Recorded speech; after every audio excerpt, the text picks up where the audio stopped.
decía que estaba tranquilo, pues lo había dado todo con la mamá. Benedicción. Como modo de extinguir el dominio, que es una materia que ha recibido escasa atención. Hoy en día entonces estamos inmersos en una sociedad de consumo que nos ha llevado a lo que conocemos como cultura de lo desechable.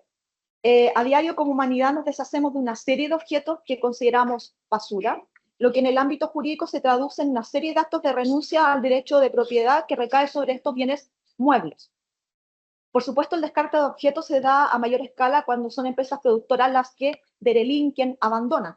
El daño ambiental puede ser significativo según el tipo de estudio, el de residuo, perdón, que se deseche. En todo caso, este daño no siempre será provocado por el abandono de residuos tóxicos, como uno pudiera suponer en primer lugar, sino también puede ser provocado por pequeñas pero grandes cantidades a la larga abandonadas de un mismo objeto. Un ejemplo que demuestra la importancia de poner atención a este tema son las enormes acumulaciones de ropa en vertederos ilegales en el desierto de Atacama. Chile es uno de los mayores importadores de ropa de segunda mano en el continente. Año a año llegan a la ciudad de Iquique toneladas de ropa provenientes de Europa, Asia y América. Hasta lo último que sé son 44 millones de toneladas en el último año.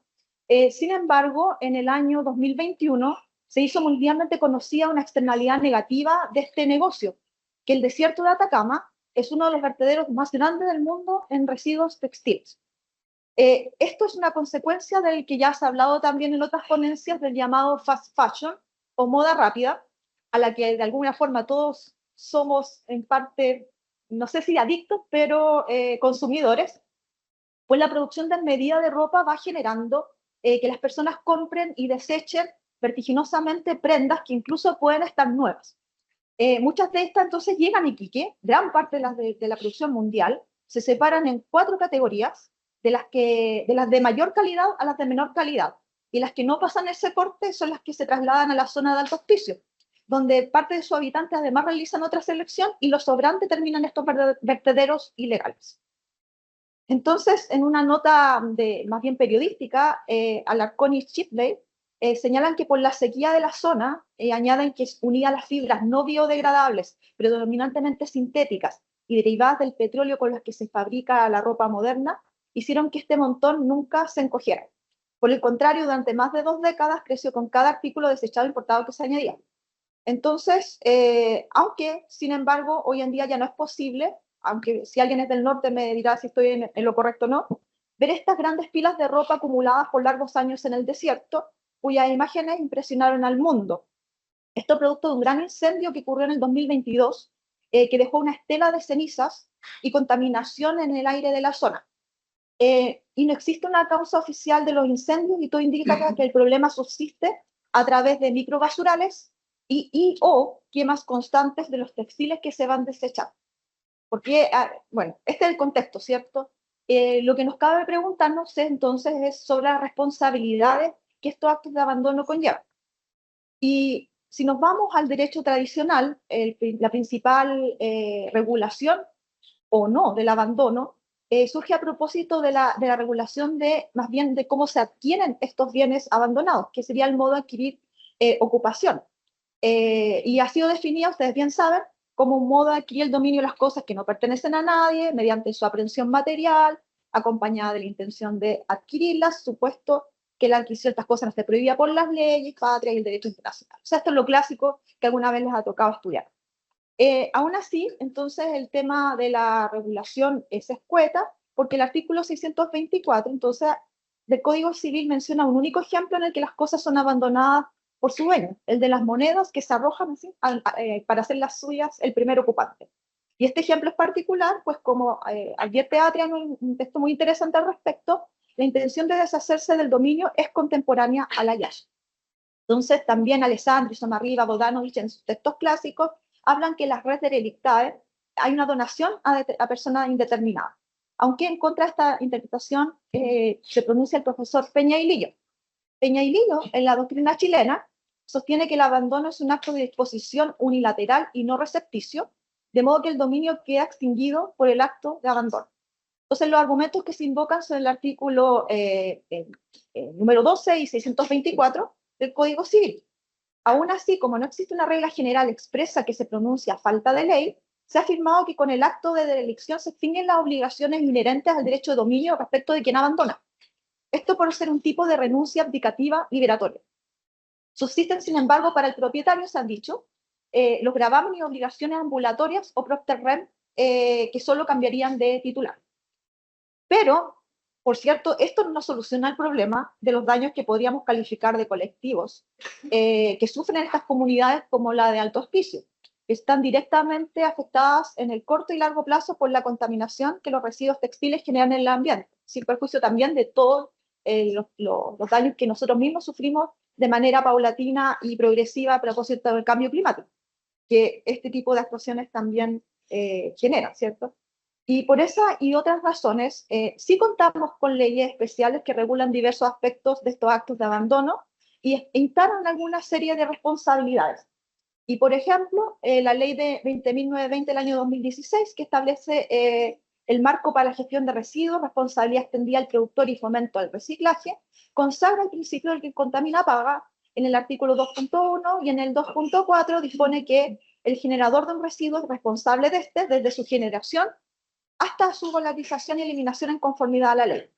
El artículo 43 de esta ley establece que la responsabilidad objetiva, una responsabilidad objetiva, perdón, para el que cause daños ocasionados por el manejo de residuos peligrosos.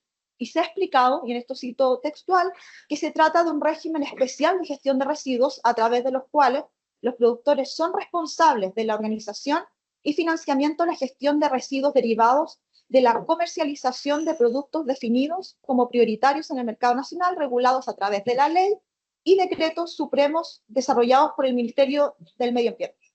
Aún así, la regulación es insuficiente. Por ejemplo, los residuos textiles no se encuentran entre los llamados productos prioritarios y en principio no son clasificables como productos peligrosos. El artículo 8 de la ley se refiere a las obligaciones de importadores de residuos, pero cabe preguntarnos legítimamente si la ropa en buen estado, que es lo que llega normalmente, o por lo menos no de manera destruida, es un residuo en sí mismo. La verdad es que el residuo lo se va generando uno a uno en esta cantidad. Los productos prioritarios hoy en día son los neumáticos, envase, embalaje, y por eso estamos viendo un progresivo cambio en algunos productos de un solo uso, aceites lubricantes, aparatos eléctricos, electrónicos, pilas y baterías.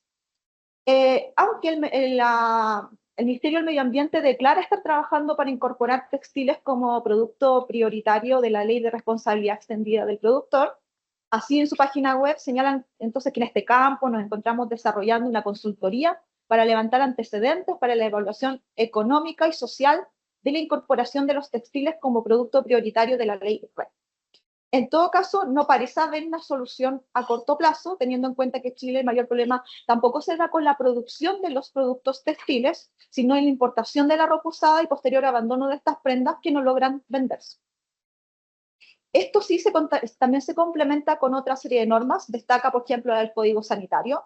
Por ejemplo, el artículo 11b del Código Sanitario dispone que corresponde a las municipalidades recolectar, transportar, eliminar por métodos adecuados a juicio del Servicio Nacional de Salud, basuras, residuos, desperdicios que se depositen o produzcan en la vía urbana.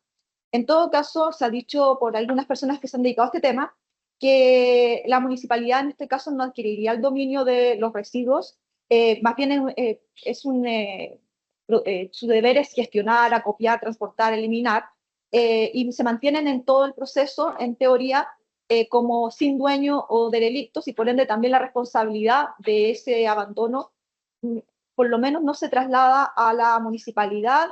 Por supuesto hay que tener a la vista cada ordenanza municipal y qué es lo que establece a la hora de regular actos de abandono no solo de residuos textiles, sino en general de otro tipo de bienes muebles abandonados. Miren, aunque de una primera aproximación pudiéramos nosotros suponer que los actos de abandono de una cosa con ánimo de desprenderse de la propiedad ocurren de manera aislada y por ende no tienen relevancia en la práctica, esto es una idea arcaica más bien propia de la época de dictación de nuestro Código Civil, en donde se asumía de que el dominio era claro, un dominio era fuerte y útil y por ende era muy raro de que uno hoy en día pudiera querer desprenderse del dominio a menos que sea basura. Pero lo que les vengo a señalar es que lo que hemos hablado en general es que hoy en día ya lo que para mí es basura, para otro puede ser un bien reutilizable, pero también nosotros mismos tenemos, seguro, como por ahí se decía a propósito de otras materias, eh, más ropa de la que necesitamos, ropa que no usamos y espero que no la tiren a la basura, que hay métodos también de reciclaje, de reutilización, pero por supuesto es tanta la producción que hoy en día más bien es un problema latente y constante, porque siendo honestos, la verdad es que si se detuviera la producción mundial, tendríamos ya suficiente ropa y productos de ese estilo para todos y todas y para de sobra. ¿No? Esto no es la Edad Media, donde realmente una prenda de ropa era la que uno podía tener y aspirar, y hoy en día eso no es así. Entonces, por supuesto, eso, aunque o sea, digamos que el problema sé que va más allá de una regulación de los residuos textiles o ampliación como el producto prioritario de esto en la ley de responsabilidad extendida del productor. Aún así, creo que, por supuesto, se le debe poner atención a este tema, asignando responsabilidades claras a los productores e importadores de ropa y fomentando un sistema eficiente de reciclaje, como decía, y manejo de residuos. Y solo así podemos avanzar hacia una solución que proteja el medio ambiente, asegure el tratamiento responsable de los residuos generados por el sector textil. Eso quería señalarles. Muchas gracias y bueno, quedo atenta a las preguntas.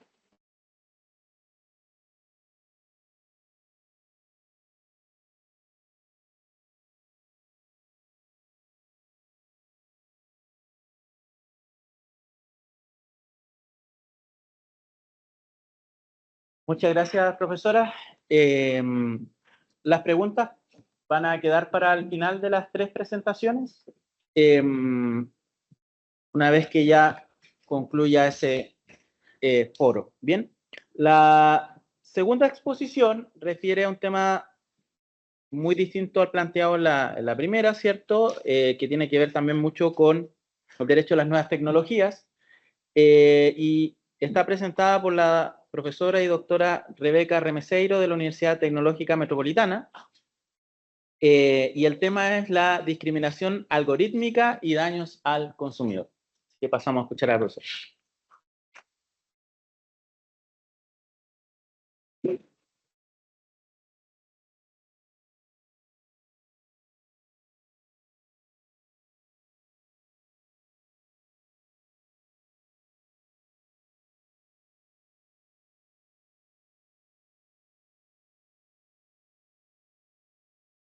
Buenos días a todos y a todas. Dar las gracias a la Universidad Autónoma por la organización, por haber aceptado la ponencia y también para mí es especial volver porque soy titulada del programa de doctorado de esta casa de estudios, así que siempre volver es como volver a casa al final porque pasé aquí varios años, entonces muy contenta también de encontrarme con todos los profesores y toda la gente que trabaja aquí. Bueno, sin más, voy a hablar sobre la discriminación algorítmica y los daños al consumidor, como ya señalaron, y es que la irrupción de la inteligencia artificial en nuestras vidas es ya una realidad innegable. Esta tecnología está siendo utilizada en diferentes ámbitos del desarrollo humano, como pueden ser el transporte, la logística, la educación, las finanzas y, por supuesto, el comercio. Y precisamente en el ámbito del comercio, la inteligencia artificial está permitiendo automatizar procesos y reducir costes, pero también realizar perfiles de los consumidores con base en los cuales se les segmenta la publicidad mostrada o se les establecen diferentes precios o calidades de los productos. Es decir, la capacidad de los algoritmos de manejar ingentes cantidades de datos ha permitido establecer diferencias entre los consumidores basadas en diversidad de parámetros como su edad, su sexo, su lugar de residencia, por mencionar solamente algunos.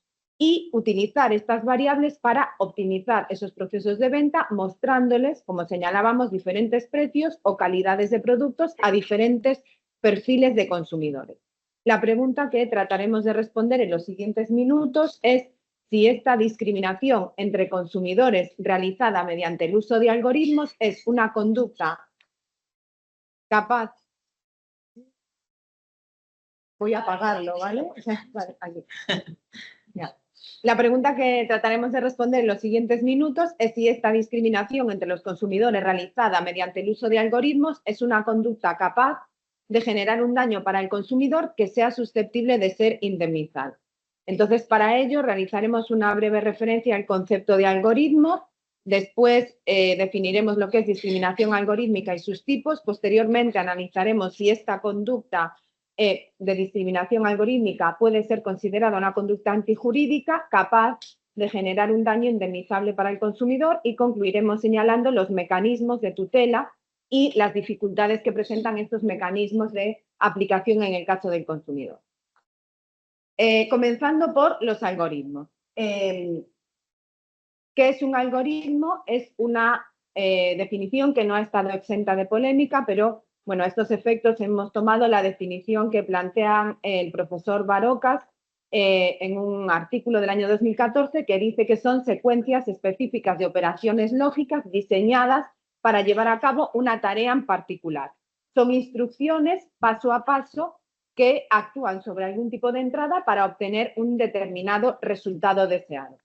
Si bien los algoritmos no son una creación reciente, sí es cierto que han recibido especial relevancia en los últimos años gracias al incremento exponencial de la capacidad computacional y la ingente cantidad de datos disponibles derivados precisamente del uso de Internet. Y es indudable que la utilización de estos algoritmos ha permitido optimizar procesos o realizar de manera mucho más expedita tareas repetitivas. Y es cierto que en el ámbito de la venta de los productos o servicios, su utilización puede suponer ciertos beneficios, como afinar de manera más precisa las coincidencias entre los deseos o las necesidades del consumidor y los productos o los servicios que se les ofrecen. Pero no es menos cierto que los algoritmos están generando y van a generar en el futuro problemas, fundamentalmente los relativos a la opacidad de su funcionamiento y a sus sesgos. Y son precisamente estos sesgos los que han generado estas situaciones de discriminación, habiéndose comprobado de que a pesar de que inicialmente existían unas esperanzas de que las tareas realizadas por algoritmos no fuesen sesgadas, o al menos lo fuesen menos, lo cierto es que estas secuencias reproducen e incluso amplifican los patrones de discriminación que ya existen en la sociedad. ¿Qué es entonces la discriminación algorítmica, ¿no? Con carácter general, se ha aludido a la discriminación como una diferenciación injusta o arbitraria basada en la pertenencia de personas a determinados grupos sociales. Y esta configuración general se ha plasmado en textos internacionales como la Declaración Universal de los Derechos Humanos y también a nivel nacional en el texto constitucional, ¿no? Artículos 1, inciso 1 y 19, incisos 2 y 3. Pero también se ha plasmado en el artículo 2 de la Ley 20.609 que establece medidas contra la discriminación. Y en el ámbito del consumo también se ha hecho. El artículo 3 de la letra C de la Ley de Protección de los Derechos de los Consumidores indica que estos tienen derecho a no ser discriminados arbitrariamente por parte de los proveedores de bienes y servicios. La pregunta es, ¿este derecho a la no discriminación se aplica también cuando la discriminación sea consecuencia de la utilización de algoritmos? Bueno, la conclusión es afirmativa. Así lo ha manifestado el CERNAC en una circular interpretativa sobre protección de los consumidores frente al uso de sistemas de inteligencia artificial en las relaciones del consumo. En cuanto a las formas que puede revestir esta discriminación algorítmica, se ha diferenciado entre una discriminación algorítmica directa, que se puede producir bien por la selección y la relevancia que se le da a las variables empleadas en la configuración de los algoritmos, que se llama el sesgo en las variables de entrada, porque cuando realiza la configuración del algoritmo, otorgar mayor o menor peso o relevancia a las variables puede dar lugar a resultados sesgados. Por ejemplo, un ejemplo que se suele señalar habitualmente. Cuando se prioriza el nivel de ingresos frente a la capacidad de ahorro, cuando se utilizan algoritmos para realizar calificaciones crediticias, da lugar a un sesgo contra las mujeres. ¿Por qué? Porque las mujeres está comprobado que tienen menor cantidad de ingresos, pero sí tienen una mayor capacidad de ahorro. Otra forma de realizar esta discriminación directa es a través del empleo de bases de datos que utilizados para el entrenamiento de los sistemas de inteligencia artificial, pero que contienen una información ya sesgada o errónea, que es lo que se denomina el sesgo de muestreo. Y después aparecen los supuestos de discriminación indirecta cuando se emplean criterios aparentemente neutros en la configuración del algoritmo, pero que igualmente acaban perjudicando a ciertos grupos tradicionalmente desaventajados. Un ejemplo puede ser la utilización del código postal como criterio para determinar la capacidad de pago. Aparentemente, el código postal es un criterio neutro, pero lo cierto es que no lo es, porque es indicativo del lugar de residencia que está asociado pues, a un cierto nivel socioeconómico. Lo cierto es que se han constatado ejemplos de discriminación algorítmica en diferentes ámbitos, el penal, la selección del personal, el sanitario y también en las relaciones de consumo. En este ámbito, fundamentalmente, la discriminación se centra en relación con la diversificación en el precio o la diversificación de calidad en el servicio de los productos mostrados al consumidor, y también en el ámbito bancario pues, se han constatado negativas en el acceso al crédito o bien el establecimiento de condiciones más severas en su acceso para determinados solicitantes, pues, como por ejemplo mujeres o personas pertenecientes a ciertas etnias, derivadas precisamente de la clasificación bancaria realizada por un algoritmo de manera sesgada. Bueno, por razones de extensión y debido también a las especiales características que presenta el consumidor financiero, vamos a referirnos solamente a las dos primeras, la discriminación algorítmica por precios y por calidad. La discriminación algorítmica por precios ha sido caracterizada como aquella situación en la que la determinación de los costos monetarios del producto o del servicio se basa en la utilización de una información que revela las características individuales de los consumidores. Para llevar a cabo esta personalización, los vendedores emplean diferentes tipos de información de los consumidores, como su ubicación, su historial de compras, la hora del día en que realizan la compra o incluso las características del sistema operativo que emplean para la transacción. Esta diferenciación se emplea pues, por diferentes empresas. Un caso es el de Uber, porque en un estudio que se realizó en la ciudad de Chicago a partir de datos de la utilización de transporte bajo demanda, puso de relieve que los precios eran más elevados en barrios con mayor pobreza, con mayor población no blanca, con residentes jóvenes o con altos niveles de educación. En cuanto a la discriminación por calidad, consiste en proporcionar diferentes calidades de productos o servicios basándose en información que revela ciertas características individuales de los consumidores, como por ejemplo puede ser su puntuación crediticia. En Estados Unidos, una compañía de cable que se llama Cable One admitió que ofrecía un peor servicio de atención al cliente a aquellos usuarios que presentaban una calificación crediticia más baja. Entonces, ante estos supuestos puede que un consumidor, debido a ciertas características como su edad, su ubicación o su capacidad económica, adquiera bienes o servicios a un precio mayor o de una calidad inferior que otros consumidores que tienen unas características distintas. La pregunta es si esta discriminación es una conducta antijurídica que pueda dar lugar a una indemnización, a un daño y a su posterior indemnización. Como señalábamos, según dispone la letra C del artículo 3 de la Ley de Protección de los Derechos de los Consumidores, estos tienen derecho a no ser discriminados arbitrariamente, ¿no? Por parte de los proveedores de bienes y servicios. Y esta discriminación ya habíamos dicho que se puede aplicar en el caso de los algoritmos. Bueno, el punto fundamental es esclarecer si el ofrecer determinados precios o diferentes calidades se puede considerar una discriminación arbitraria. Porque, como bien ha señalado la doctrina, la legislación no prohíbe la discriminación con carácter general, sino solamente aquella que sea arbitraria. Pero el punto es que no indica lo que se debe entender como tal. Entonces, ante este vacío, bueno, pues la doctrina ha propuesto diferentes cosas y la profesora Isler ha sostenido que debe realizarse un examen de razonabilidad de la discriminación. Entonces, habrá que valorar los diferentes criterios que sean empleados para establecer esa diferencia por precio o por calidad y ver si son razonables. Tal y como ha señalado la doctrina, para establecer esto se puede realizar una interpretación sistemática con la Ley 20.609 de medidas de protección a la discriminación y, en consecuencia, considero que se pueden considerar como diferencias arbitrarias todas aquellas que estén basadas en los criterios que enumera específicamente el artículo 2 de la Ley 20.609, que son pues la raza, la etnia, la nacionalidad, el estado civil, etc.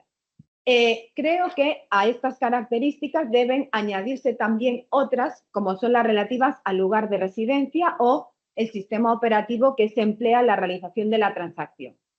Sin embargo, considero que el criterio de utilizar el historial de compras para realizar discriminaciones en el precio podría resultar justificado en aquellos supuestos en los que el algoritmo muestre precios más bajos a clientes que compren de manera recurrente o habitual. Porque, bueno, en el mundo offline, pues también existen programas de recompensas para clientes frecuentes a los que se les hacen ciertos descuentos de precios.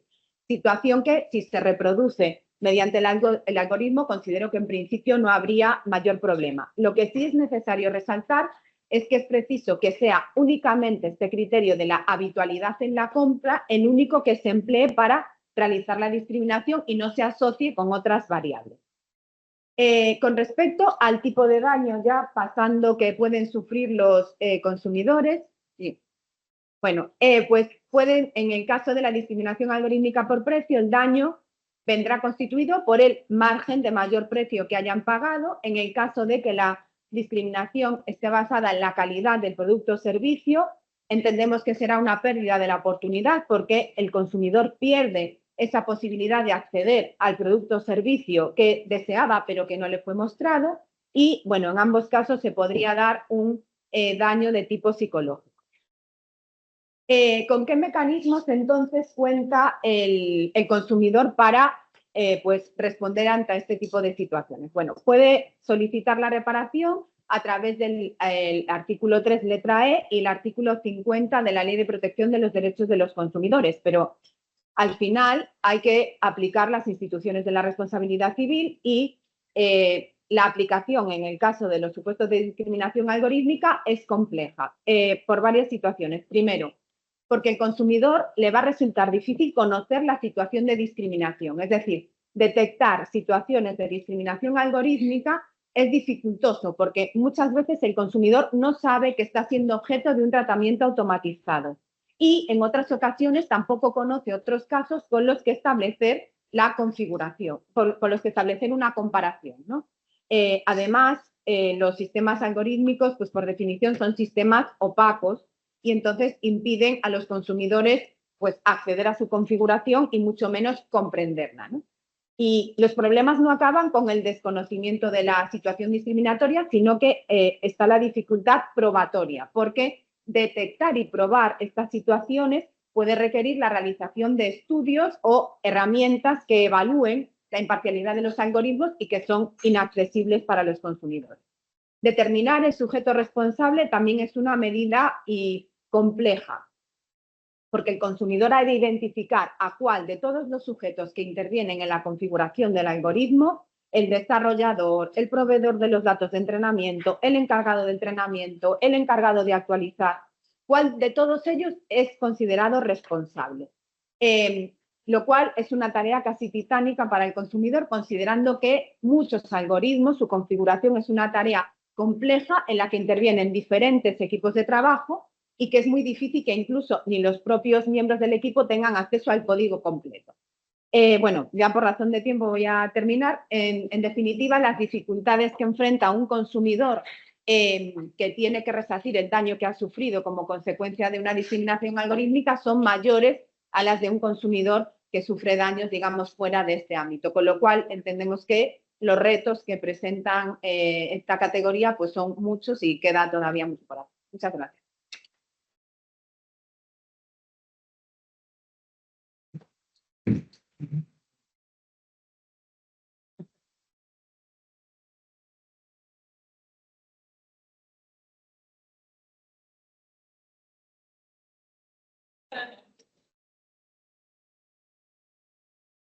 Bien, continuando con las exposiciones, después de este caluroso aplauso ahí a la profesora, Y bueno, sin perjuicio de que vamos a poder continuar desarrollando algunos temas que están presentados a través de las preguntas, así que si es que falta algo de tiempo les pido las excusas, pero vamos a continuar con la presentación del profesor y doctor don Edison Calahorrano Latorre por la Universidad Central de Chile.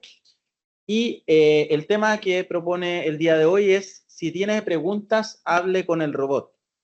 ¿Es necesario incorporar un derecho a la atención personal humana para la implementación de sistemas automatizados de atención al cliente? Bien, así que recibimos entonces la presentación del profesor Edison. Muchas gracias.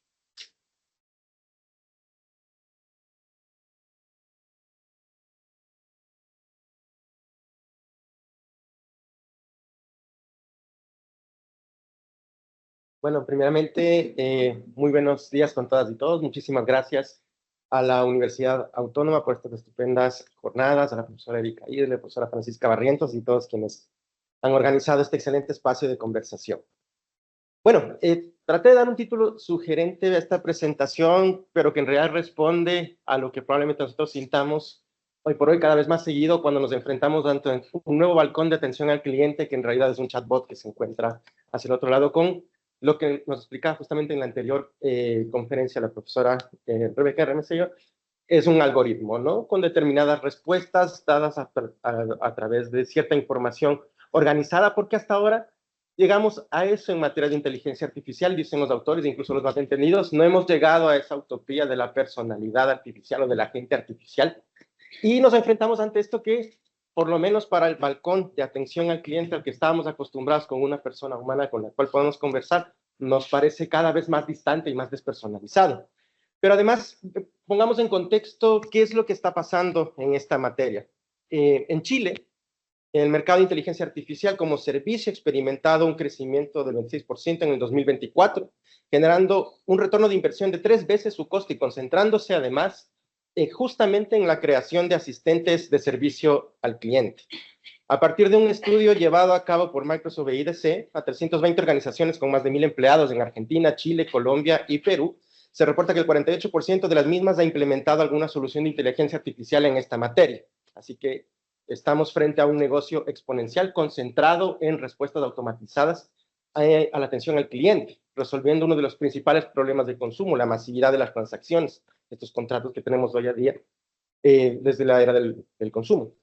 Los beneficios de la creciente implementación de la IA se traducen además en mejoras de la productividad a partir de la automatización de procesos y tareas de bajo valor, mayor eficiencia operativa provocada por el soporte y precisión adicional en la toma de decisiones. Finalmente, la creación de nuevos modelos de negocio y la personalización de la experiencia del usuario motivan cada vez más a una mayor exploración en estas herramientas.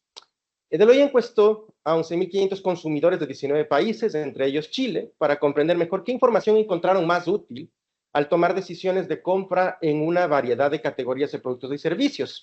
Y en este ejercicio destacaron 2 aspectos: ofertas oportunas y un servicio al cliente bien informado. ¿Qué significa entonces un servicio al cliente bien informado en una era en que quien nos responde es un robot? Respecto a este segundo ítem, justamente se señaló que un sistema de IA por sí sola no es suficiente para lograr este cometido. Y tenemos que entender que existe una obligación del proveedor en la Ley de Protección de los Derechos de Consumidores a entregar información oportuna y un derecho del consumidor a recibirla. Por ejemplo, según este estudio, un chatbot sin servicio en vivo puede transmitir realmente al cliente que la empresa prioriza el ahorro de costos sobre la satisfacción del mismo. Es en este punto donde adquiere relevancia si es necesario rehumanizar este servicio, o por lo menos conservar el lado humano de este servicio. Una aplicación concreta de los señalados se evidenció, de hecho, en la situación que tuvimos en Santiago recientemente en los cortes de energía eléctrica, recientemente provocados por temas climáticos. Colapsaron los sistemas de atención al cliente basados en chatbot y call center de la empresa proveedora del servicio. La implementación de sistemas automatizados sin el cumplimiento de estándares adecuados que garanticen el derecho de los consumidores a una información veraz implica pasividad frente al deber del proveedor de informar. Por otro lado, además, tenemos presente todavía la brecha digital, la asimetría de capacidades de los consumidores respecto del uso de sistemas automatizados, factores especialmente intensos frente a aquellos con mayor vulnerabilidad. lo que provoca la percepción de que estos tienen la finalidad exclusiva realmente de reducir costos, de incorporar barreras para la solución individualizada de problemas que impliquen afectaciones a los consumidores y solo complementariamente cumplir con este deber de información que llama la ley. Esta situación, explicada con el ejemplo anterior, es plenamente coincidente con los casos que la doctrina nacional y extranjera ha identificado como aquellos que forman parte de la denominación del consumidor ahora hipervulnerable, porque esa es la denominación que utiliza una resolución interpretativa de CERNAC, que aborda la realidad en la que el punto de partida de la gran mayoría de las relaciones contractuales cotidianas de consumo parte de manera asimétrica y requiere medidas que estén dirigidas a reequilibrarlas. En base a lo señalado, ¿cuál es la pregunta de investigación en el planteo? La atención al cliente proporcionada exclusivamente por un sistema automatizado cumple con el deber de información del proveedor de los consumidores. Y por otro lado, si es que no cumple, que parece ser que eso es lo que un proyecto de ley reciente está tratando de resolver, se puede cuestionar si la insuficiencia de estos mecanismos establece la necesidad de incorporar un derecho específico a la intermediación humana, especialmente respecto a los servicios esenciales. Y es que efectivamente el boletín 17-079-03 del 14 de agosto de 2024, que modifica la ley 19.496, para incorporar el derecho a la atención personal y humana en empresas y servicios esenciales, apenas entregado para su trámite, ¿no? Pero es interesante la postura que establece este proyecto. Este debate se incorpora además al que desde mayo ya se está discutiendo el proyecto de ley de inteligencia artificial, salió inmediatamente después del reglamento europeo, la primera norma de inteligencia artificial a nivel global. Respecto de la categorización y del esquema que esta maneja, que es la clasificación por riesgos, ¿no? Tenemos riesgos inaceptables de uso de inteligencia artificial, riesgos altos y riesgos menores, en donde se encuentra la atención al cliente en servicios esenciales, es el tema, porque además para estos servicios de alto riesgo se encuentran medidas y prevenciones especiales, ¿no? La hipótesis planteada coincide con la necesidad de incorporar supervisión humana, probablemente incluso como un derecho exigible por parte del consumidor respecto a requerir la respuesta de un agente real supervisor como parte de la garantía del deber de información y derecho contenido en el artículo 3, literal B, de la Ley de Protección a los Consumidores, por lo menos mientras la inteligencia artificial siga en el estado que está, es decir, un procesamiento de datos masivo, cada vez más preciso, pero todavía insuficiente. Por lo señalado, se plantea como objetivos, en primer lugar, indagar sobre la aproximación al consumidor digital como vulnerable, entendiendo que vamos a tratar la vulnerabilidad en el sentido circunstancial que plantea la resolución del CERNAC, es decir, que el consumidor que se encuentra en ese momento, que puede no ser vulnerable en otros momentos, pero en ese momento que se encuentra frente a un chatbot que le está respondiendo, efectivamente es vulnerable porque está frente a un ser inanimado. Y en segundo lugar, el objetivo será analizar las soluciones que ofrece la normativa actual en la materia, la propuesta de ley referenda, esta propuesta reciente sobre la atención humana, la propia de la ley de inteligencia artificial, y algo de lo que el reglamento europeo da luces en la materia, que de hecho incorpora este derecho a intermediación humana y puede estar por ahí las soluciones. En primer lugar, entonces, los consumidores hipervulnerables a la hora actual. ¿Cómo se identifica al consumidor digital en esta versión? Bueno, se puede decir bastante de esto, ha sido una categoría bastante compleja la del consumidor hipervulnerable, pero lo primero que hay que decir es que a pesar de que se lo ha plasmado desde el débil jurídico, por ejemplo, como lo hace la profesora Patricia López, o desde determinadas vulnerabilidades intrínsecas, como lo ha estudiado, por ejemplo, el profesor Ruperto Pinochet desde las personas mayores, o también la profesora Patricia López, la profesora Erika Isler desde niños y adolescentes. En realidad, esta noción de consumidores hipervulnerables nace de la Asamblea General de Naciones Unidas en la Resolución 70-186 del 22 de diciembre de 2015 en las famosas directrices de Naciones Unidas para la Protección del Consumidor, que habla ya de la protección de los consumidores en situación vulnerable o desventaja. El reconocimiento expreso que hacen las directrices de Naciones Unidas sobre la protección de los consumidores permite señalar que no es un grupo homogéneo, que requerirán en algunos casos mayor o menor niveles de protección. Los trabajos nacionales son amplios al respecto, pero especialmente citan doctrina del país trasandino, de Argentina, y especialmente todos coinciden en citar al profesor Sebastián Barochelli, especialmente, quien señala que esta noción permite abarcar la pluralidad de situaciones y criterios en que la vulnerabilidad estructural del consumidor se ve profundizada y particularizada, requiriendo medidas concretas designadas a dirigir y devolver cierto equilibrio a la relación. Además, esta noción de hipervulnerabilidad se entronca con la teoría de los derechos fundamentales y especialmente con lo que hemos llamado la interseccionalidad, concepto traído por Kimberly Crenshaw, a partir del cual existe una situación de vulnerabilidad estructural a la cual se suman otros criterios que pueden generar mayor nivel de vulnerabilidad y efectivamente producirse discriminación. La consideración de las y los consumidores hipervulnerables sin el acuñamiento de dicho adjetivo ya fueron, como decía, estudiadas por el profesor Pinochet en materia de personas mayores, el profesor Alexis Mondaca en materia de personas, niños, niñas y adolescentes, la profesora Patricia López, la profesora Erika Isler. Sin embargo, se asienta en la circular del CERNAC, ¿no? Y además, la motivación principal de esta circular fueron las recomendaciones realizadas por la Conferencia Nacional de Naciones Unidas sobre el Comercio y Desarrollo. De hecho, hubo un examen específico al órgano controlador en materia de consumo aquí en Chile, de la cual se establece que no solamente tiene que ver el criterio de vulnerabilidad como un elemento a analizarse cuando se da la responsabilidad en el ámbito del consumo, sino incluso para la elaboración de políticas públicas y de manera preventiva, ya que se ha planteado varias críticas a la noción del consumidor hipervulnerable que puede ser tomada simplemente como elemento de establecimiento de la responsabilidad, pero no, lo que propone la UNCTAD y lo que tomó el CERNAC es mucho más amplio que eso, ¿no? Desde este punto de vista, estamos frente a un consumidor vulnerable en el ámbito circunstancial. Ahora, existe un derecho a la intervención humana en los sistemas automatizados que proceden servicios esenciales. Hay varios artículos que nos hablan del derecho a la información. Tenemos el artículo 1, numeral 3 de la ley 19.496 sobre la información básica comercial, el 3, literal B, que señala como derecho del consumidor a una información veraz y oportuna sobre los bienes y servicios ofrecidos, su precio, condiciones de contratación y otras características, y establece además la necesidad de que haya un canal de comunicación certero con el consumidor. El canal de comunicación al que se refiere cumple un papel esencial en el ejercicio de derecho de retracto a los contratos celebrados por medios electrónicos, como en el 3 bis B. Por otro lado, se consagran a partir del artículo 12 varias modalidades de deberes de información.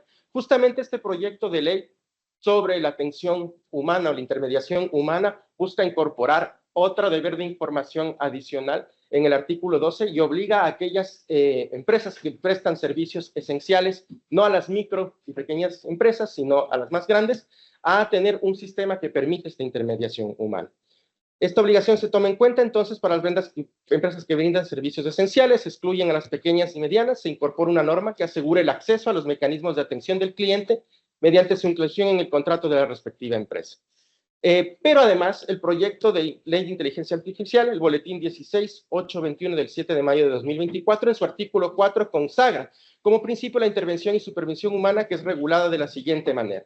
Los sistemas de IA se desarrollarán y utilizarán como una herramienta al servicio del ser humano que respete la dignidad humana y que funcione de la manera en que puede ser controlada y vigilada adecuadamente por seres humanos. Esto se complementa con el principio de protección de derechos del consumidor del literal H, que incluye entrega de información veraz, oportuna y transparente. Finalmente, por si existe duda de que efectivamente se está consolidando este derecho, la resolución legislativa del Parlamento Europeo del 13 de marzo del 2024 sobre la propuesta de reglamento del Parlamento Europeo también identifica este mismo señalamiento. Conclusiones. La normativa actualmente contenida en la 19.496 establece un amplio margen para los deberes de información, pero parece ser insuficiente a lo que está pasando en la era digital. Parece ser conveniente la incorporación de un derecho a la supervisión humana como una característica específica de estos nuevos sistemas que están sobrepasando la normativa que se ha realizado hasta el momento. Tanto la IA Act de la Unión Europea como el proyecto de ley en Chile coinciden en la consagración expresa de este derecho de intervención humana y la consideración de los consumidores digitales y su vulnerabilidad frente a los sistemas automatizados de atención al cliente que no incorporan intervención humana para el cumplimiento del deber de información del proveedor puede aportar a la construcción de la normativa protectora. Muchísimas gracias.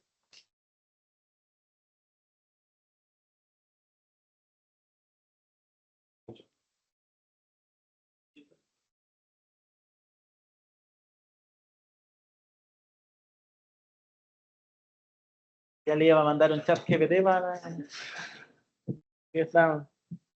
Bien. Después de estas interesantes exposiciones, vamos a pasar a la etapa de preguntas a los distintos expositores. Por favor, en razón del tiempo, vamos a limitarlo a alrededor de unas 5 preguntas y la vamos respondiendo una vez que se planteen todas. Profesora. Primero, felicitar a los demás expositores. Me quedaron algunas dudas respecto de lo que usted puso, en cuanto a que usted señala que cuando un consumidor interactúa con un chat, inmediatamente estaría en una situación de vulnerabilidad. Solo por ese hecho, por el solo hecho de interactuar con este chat, ya sería un consumidor vulnerable. Y lo otro es, claro, lo que concluye su exposición es que bajo ciertos parámetros la interacción humana sería factible cuando se trata de servicios esenciales y cuando o sea, la misión del chatbot es actuar de cortafuegos para las primeras preguntas que son básicas y la atención humana queda posterior cuando ya la pregunta es mucho más específica y mucho más fina por parte del consumidor. Entonces, no estoy de acuerdo con esa quizá una obligación tener que exista una intervención humana.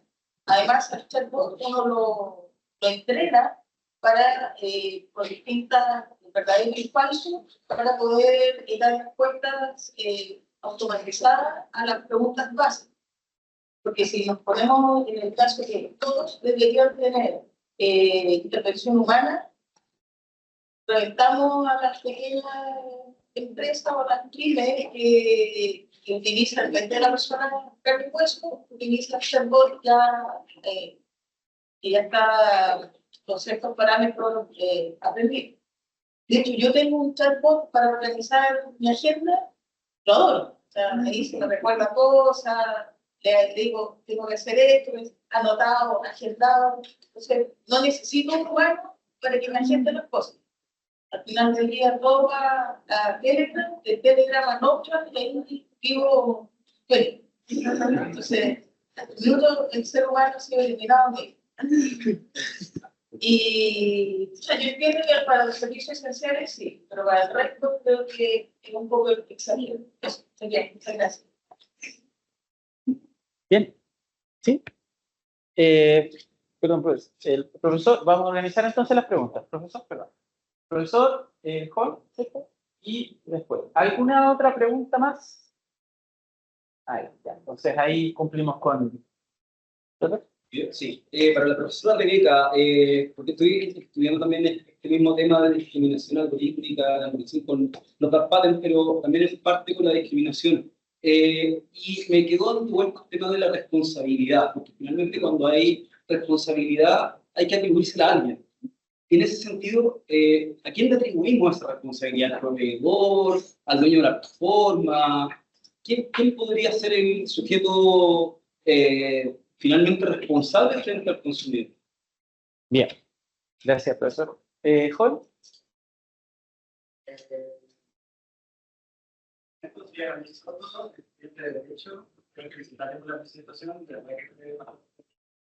Y una pregunta para yo trabajé en recursos humanos y el tema del chatbot, de verdad que no funciona porque todavía el personal es imposible que conteste toda la pregunta. Y ¿cómo debería usarse esta herramienta para que sea posible que es correcto, que no lea los derechos del consumidor? Gracias. Buenas tardes, me presento, soy Ignacio Gallardo, estudiante del primer año de Derecho en la Universidad Tecnológica Metropolitana. La pregunta va para la profesora Rebeca y remontando un poco a la pregunta anterior. Justamente la ley de la libre competencia busca promover la libre competencia de las empresas, ¿ya? Pero también busca proteger el bien de los consumidores, promoviendo mercados competitivos y justos. Por lo cual la discriminación se entiende que no sería parte, digamos, de esta ética. Usted mencionó empresas como Uber que generan discriminación, cobrando, digamos, aranceles más altos en lugares con menor per cápita de sueldo, etcétera, por lo cual eso genera una desigualdad y un entorpecimiento, digamos, y una discriminación por parte de las empresas. Digamos, ¿quién justamente es el encargado de fiscalizar y de investigar estos actos anticompetitivos y discriminatorios para los consumidores? ¿A quién debemos hacer cargo de estas discriminaciones? ¿Tendría que ser la CNE, la Fiscalía Nacional de Economía, o a quién le podemos atribuir, digamos, esta investigación? Gracias. Bueno, por cierto, soy Arturo González, abogado del Servicio Nacional del Consumidor. Y bueno, primero agradecer su ponencia. Nosotros con CERNAC salimos como para flores de esto, ya que las transparencias se toman lugar de las circulares interpretativas que nosotros sacamos, lo cual siempre es bien recibido.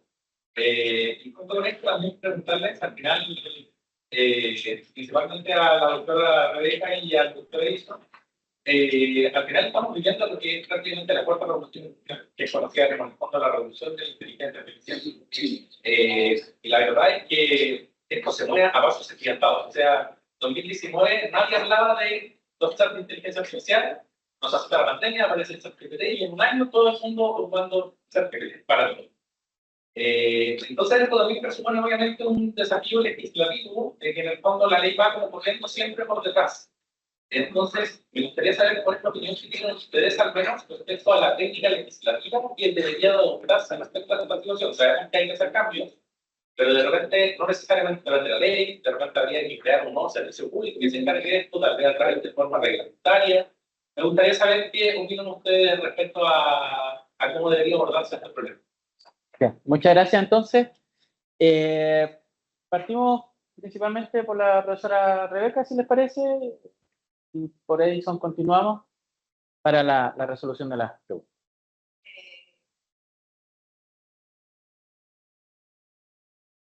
El gran tema de a quién le atribuimos la responsabilidad.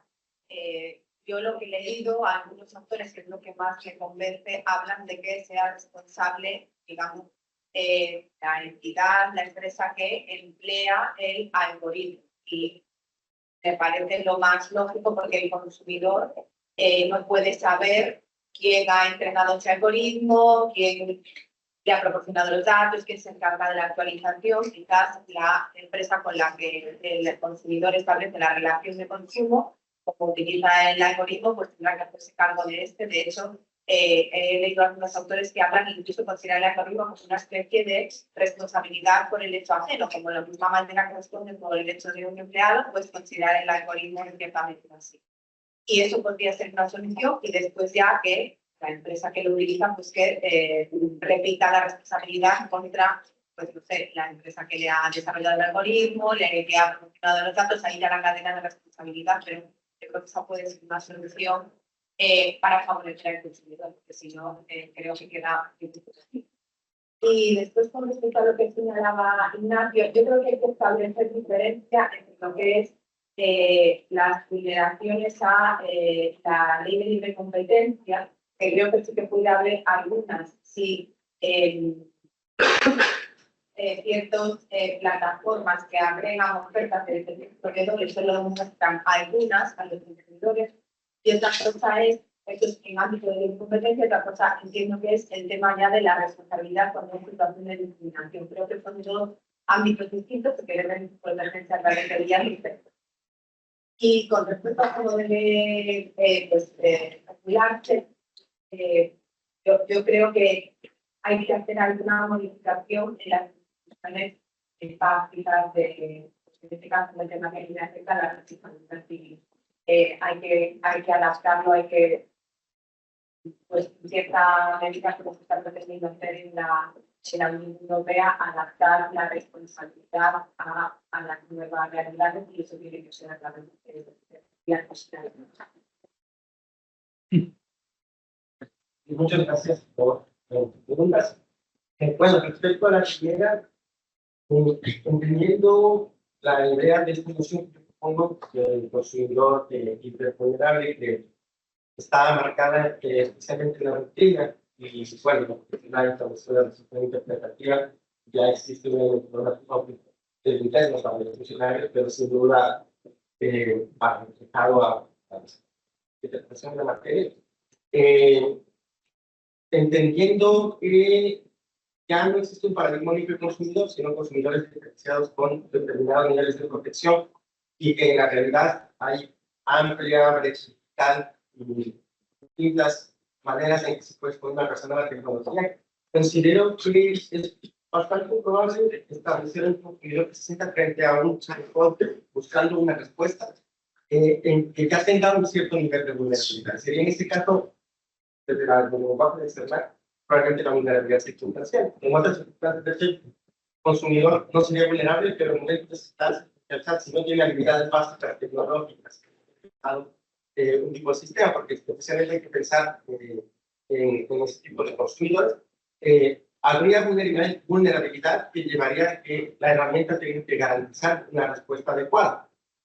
Ejemplos, bueno, la crítica principal que se hace es que solo el sistema de inteligencia artificial sea la única respuesta que se da al cliente, ¿no? Esa es la principal crítica que más o menos coinciden todos los aspectos que yo he realizado. Porque pueden ser insuficientes las opciones que proporcionan o este barril. Desde ese punto de vista, la intervención humana puede llegar realmente de manera posterior. Eso sería, sin embargo, obligatorio y necesario desde la perspectiva de un sistema eficiente y adecuado. Pero hay casos en que el sistema es la única respuesta, y ese sería el principalmente criticable. Y hay ejemplos prácticos. Más de un caso yo he conocido con el llegado de chatbots en el que ya procesa información, incluso hubo la intervención de un, al parecer, agente humano, porque tampoco sabemos exactamente si es agente humano o no es un modelo de lenguaje extenso que ahora ya está muy cerca de parecer una conversación humana, tanto que incluso se utiliza para personas en entrenamiento en temas de lenguaje extenso. Y sin embargo, a través de este procesamiento, se dan normalmente 15 días de anotar el número para que podamos revisar cómo va nuestra reclamación. Y después del tiempo, regresa la respuesta diciendo que se ha borrado la información, o que no ha pasado nada, o que tenga que reiniciar nuevamente el pedido. Entonces, desde ese punto de vista, ya no habemos una oficina física, no habemos una operación real. Para el sistema solo sería insuficiente para cumplir las exigencias del nivel de información que establece la ley de protección. Desde ese punto de vista, además, establecer una regulación concreta que aborde esa temática parece ser adecuado y además coincidente con el proyecto de inteligencia artificial y con el reglamento europeo de la materia, que todos mencionan que la supervisión humana en los casos de alto riesgo es necesaria, es obligatoria, es importante. Y lo que sería complejo es calificar si estamos frente a un alto riesgo en ese tipo de interacción. Pero entendiendo que estamos hablando de derechos de los consumidores, de derechos de los consumidores, podríamos insertar la categoría también. Obviamente hay que diferenciar el ordenamiento de tareas repetitivas, donde estos sistemas son muy adecuados, como mencionaba, agendamiento, por ejemplo, y demás, de cuando hay interacción con un cliente externo, ¿no? Ahí sí que necesitamos una mayor intensidad respecto a la protección de los derechos de esta persona. Y por eso los chatbots están en el medio de este problema.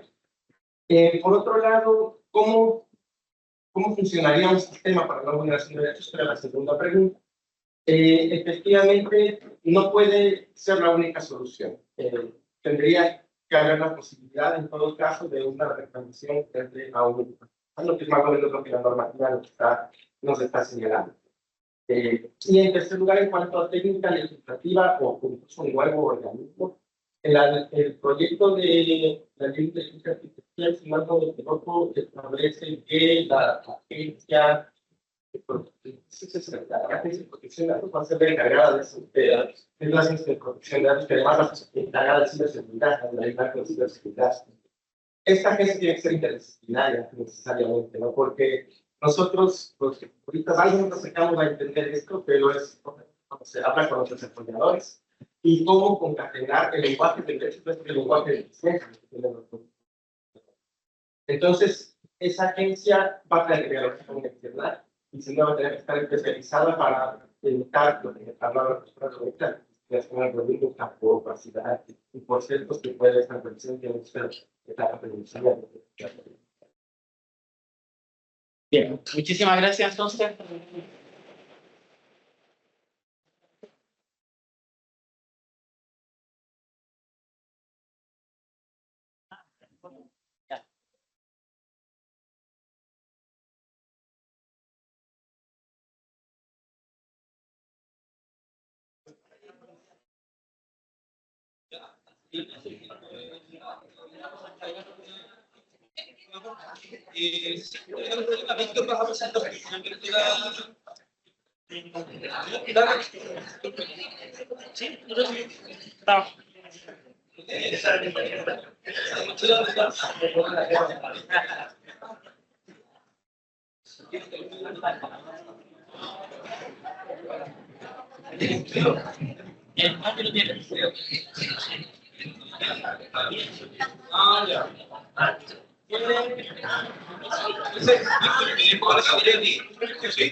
Doctora, ¿qué tal? A los demás. Rubén está afuera. Es el último. ¿Dónde debería estar?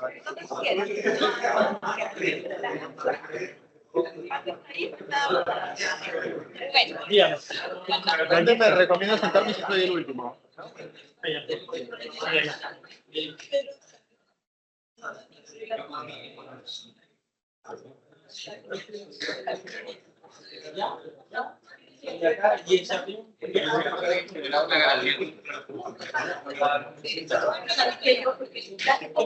Pero me está dando cuenta que mientras yo paso, ¿dónde veo que estoy pasando? ¿Ahí? Sí. Ah, pero en la cosa, lo vemos, lo entiendo. Estoy seguro que sí se puede. Veamos, tengamos que. Claro, con cuidado, con cariño. Es más, se lo puedo prestar a todos.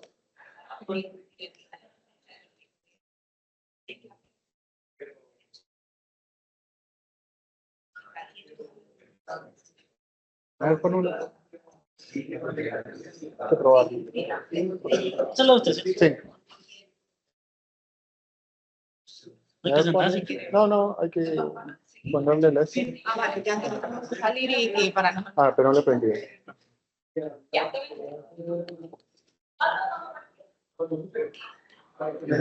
No la agarra. Porque a la una que Ya, no, no, estamos. Qué raro. No agarra. Hola, ¿qué tal? ¿Cómo estás? Gusto. Igual. Bueno, ya. No importa. La sacamos pues porque es el último. Ah, sí, bueno. ¿Partimos con don Leonardo? ¿Quiere comenzar? Ah, ya está. Ya, entonces partimos con... ¿No está el promedio? Ahí.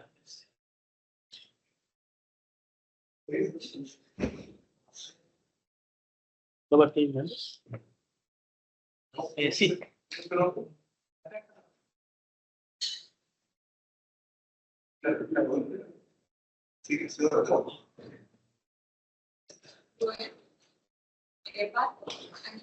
Yo creo que sí. Va primero. Todo primero, sí. Pero sí que yo creo que eso porque conmigo es como más fuera de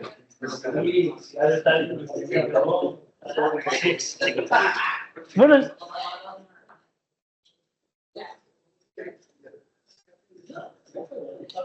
vamos a ver esto. Ya, ahí. Todo suyo. Voy a colocar algo aquí. ¿Se puede colocar algo? Bien. ¿Qué quiere colocar? La página del proyecto. Sí, sí.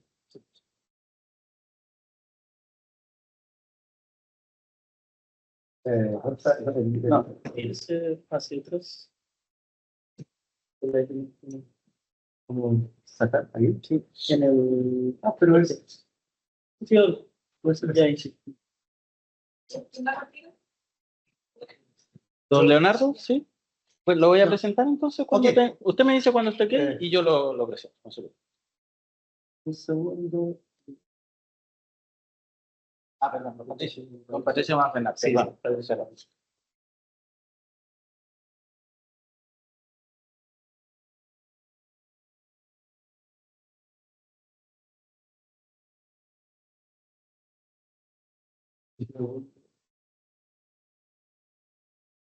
Ayer estuvimos hablando.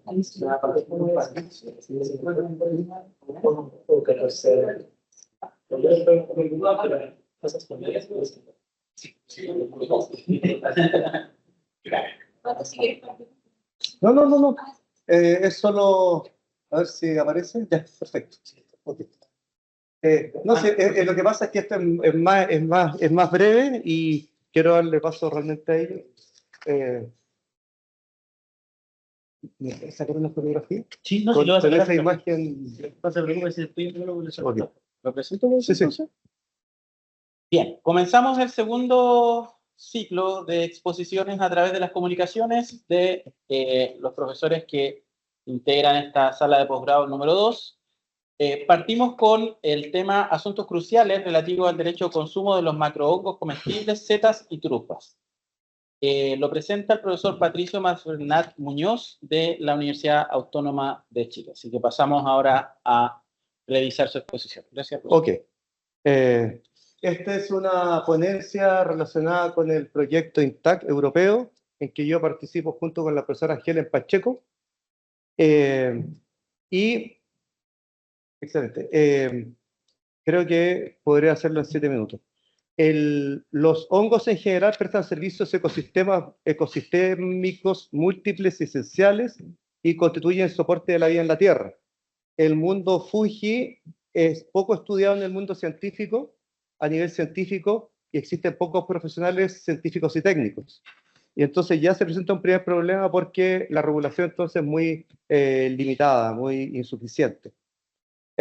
Los hongos, de todos los tipos de hongos, hay hongos, por ejemplo, microhongos, macrohongos. Los hongos prestan muchos servicios a los seres humanos, por ejemplo, usos medicinales, cosméticos, etcétera, pero el proyecto se vincula a macrohongos comestibles, no los microhongos como el yogur, digamos, ¿ya? De los macrohongos comestibles pueden estar en dos situaciones, silvestres o cultivados. El macrohongo comestible, entonces, constituye una fuente de nutrición, no solo un sustento económico o al comercio nacional o internacional, también favorece a la economía local, el autoconsumo, es una forma incluso de alimentarse de ciertas poblaciones en la tierra y enfrentar la pobreza. El problema en materia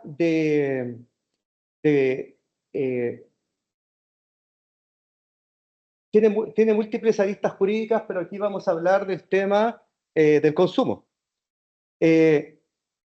Los hongos comestibles pueden estar en dos situaciones, digamos, pueden ser silvestres o cultivados. Los silvestres se asocian a mayores cualidades y mayor calidad, son por tanto más caros usualmente. ¿ya? Son las setas silvestres, son las más caras que hay.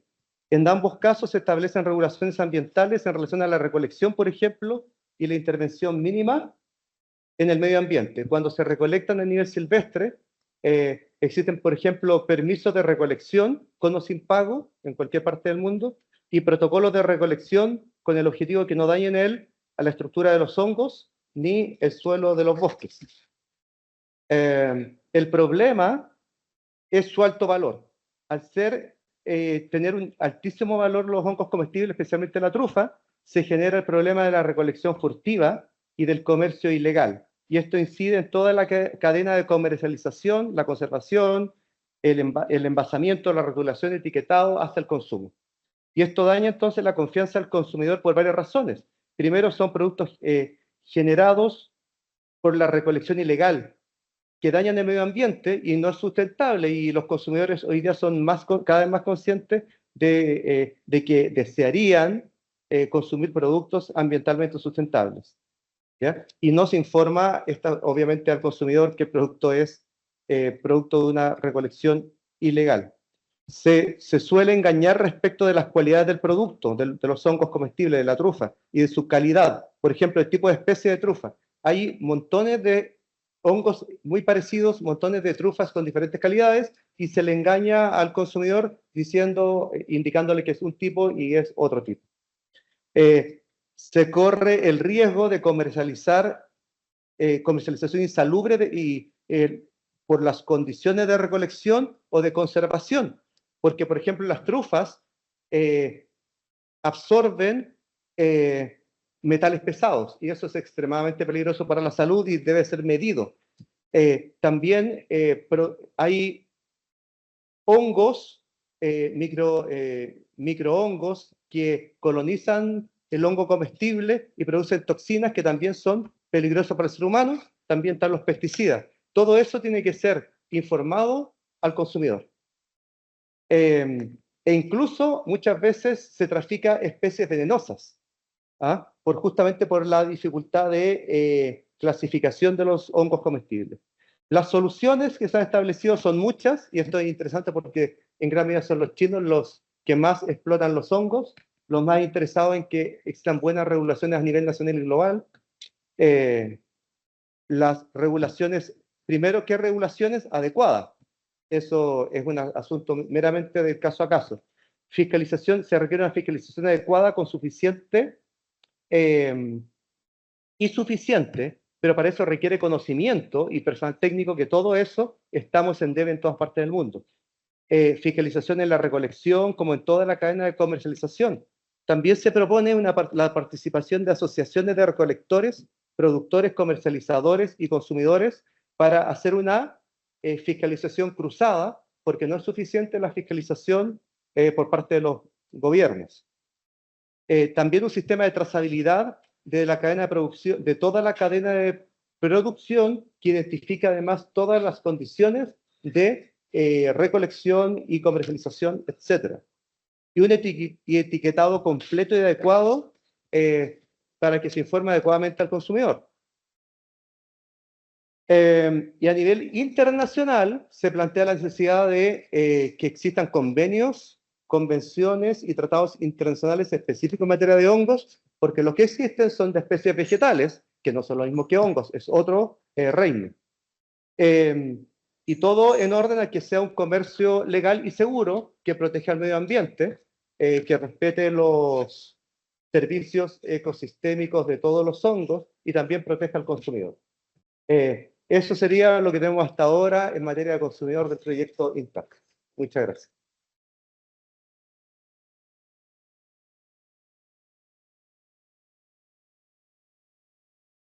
Bien. Muchas gracias, profesor. Continuamos entonces con la presentación que se titula Greenwashing, consideraciones técnicas para su intervención legislativa, presentada por el doctor Rubén Méndez Reategui de la Universidad Autónoma de Chile.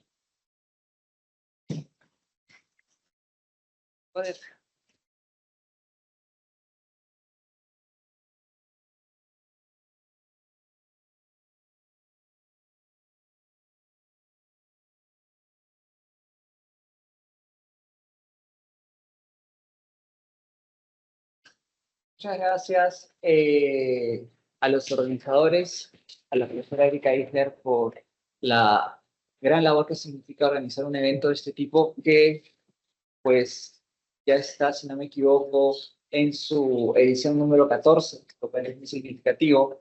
Pues dicho esto, vamos a compartir con ustedes algunas reflexiones sobre lavado verde, greenwashing, desde algunas consideraciones técnicas, por no decirlas o llamarlas insumos teórico-conceptuales para su intervención legislativa de moda, ¿no? Tenemos un problema público y queremos solucionarlo siempre a través de una intervención legislativa y nos olvidamos de otras alternativas que también pueden considerarse, pueden abstraerse desde la perspectiva regulatoria. Pues dicho esto, la presentación que les voy a dejar tiene como 48 diapositivas, no la voy a usar toda, me centraré en algunas, y la he dividido en 4 secciones. En la primera hablaré de algunas consideraciones técnicas, sobre todo enfocándome en el concepto de legitimidad corporativa, haré alusión a la incidencia del marco institucional formal, y después algunas consideraciones técnicas ulteriores a través de las cuales traeré a colación cierta incidencia del derecho de competencia. Pues bien, según Delmas y Urbano, citado por Freitas Neto, et al. En 2020, el greenwashing constituye el acto de engañar a los consumidores con respecto a prácticas ambientales de una organización. Esto se dijo anteriormente. Lo que nos señaló es que este greenwashing se puede caracterizar desde 2 tipologías y desde 2 niveles. El primer nivel sería el de la empresa, firm level, y el segundo nivel, el de productos o servicios sobre el cual versa o sobre el cual trata incidencia precisamente de derecho consumidor. Pues bien, o el derecho de consumo.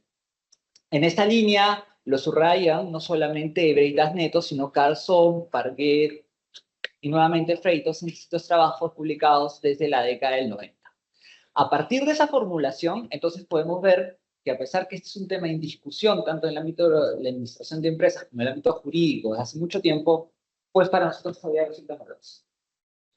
A partir de esa formulación es posible derivar múltiples consideraciones para su tratamiento como problema público, y acá quiero traer a colación las ideas de la profesora Novek, en la medida que nosotros entendemos esto como un escenario cercano a un fallo del mercado, pero el fallo del mercado como conceptualización, a pesar de que actualmente salga de los modernos del mercado, el concepto queda muy mermado, limitado, para poder tratar de entender la incidencia de estos problemas públicos en línea con otro concepto clave que yo tomando interés los abogados y abogadas, que es el de sostenibilidad. Y en consecuencia, su posterior intervención normal.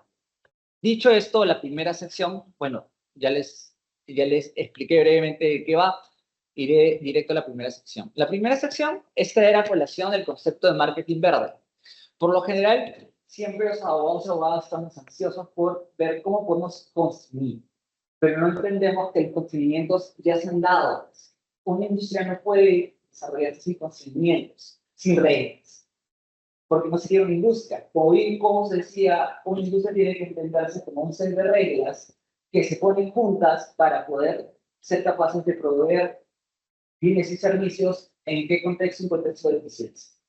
Dentro de una estructura donde podemos identificar alta concentración o baja concentración, que es otro tema que también podemos considerar, y de hecho lo voy a traer a colación al final. Pues bien, el marketing verde puede incorporarse como una primera consideración técnica relevante para cualquier estudio, guía, boletín u otro documento jurídico legislativo y de política que incorpore que las industrias no son siempre enemigas del sistema y tienen claro no solo el concepto de greenwashing, sino que al albor de nuevos enfoques en materia de gestión y dirección empresarial, han optado por generar un cambio real en sus procesos y aspiran al diseño y desarrollo de productos ecoamigables y financieramente sostenibles. Los abogados y abogados sabemos ¿qué cosa? En el corto plazo el cambio es muy costoso, no es cosa eficiente, pero ya no estamos en el escenario, estamos en el escenario de cuarta revolución social, ergo los cambios se han venido realizando. Y eso es lo que refleja la existencia de inteligencia artificial. Nos olvidamos de un concepto clave, que hemos venido trabajando, cosas de transición. Es verdad que eso resulta lamentable cuando, digamos, no está dando eso. Y de hecho justifica mucho lo que hemos venido diciendo o haciendo o intentando hacer. Pues bien, dicho esto, Esta circunstancia supone considerar qué efectos tiene el marketing verde, que en abstracto y en línea, por ejemplo, con lo que suele mencionar la Asociación para el Progreso de la Dirección de Empresas en España, puede entenderse también como una forma de materializar autorregulación en los operadores económicos en toda la cadena productiva y distribución. Y de hecho, esto solventa o resuelve muchas consideraciones que nos permitirían, que nos llevan a discutir o a repensar qué incidencia tienen, pues, desde el punto de vista jurídico, aquellos que se encuentran en diferentes fases o que tienen una conducta mixta, por definirlo de alguna manera. Entonces, lo expuesto per se debe tener una incidencia en la formulación de nuevas reglas que adopten un enfoque regulatorio sostenible, ya sea de carácter correctivo, corto plazo, de tipo pragmático o de interacción proactiva de largo plazo. Ojo, esto no es nada nuevo. Acá, como expertos en regulación, habrán escuchado la regulación restrictiva, pues es otra forma de definirlo. ¿Ok? Emerge entonces una primera consideración. Una regulación inteligente o buena regulación es aquella que no solo establece límites y sanciones, sino que introduce incentivos que generan equilibrio u orden social, aunque hace un rato lo decía, se alcanzan a, para ser mucho más precisos. Y contempla que las industrias responden a la necesidad de adaptarse a políticas ecoamigables en sus procesos productivos y que estos a su vez se derivan de la incidencia estructural que, por ejemplo, ha conseguido la responsabilidad social corporativa, el compliance administrativo ambiental y la trascendencia de ser percibidas como organizaciones modernas que adoptan lineamientos pro-stakeholders, entre otros. Nosotros hablamos de normas sociales, pues la lógica va en ese sentido. Ojo, no estoy diciendo nada nuevo, estoy simplemente poniendo en otras palabras ideas que ya el premio Economía Oliver Williamson en la década de los 90 sacaba a colación.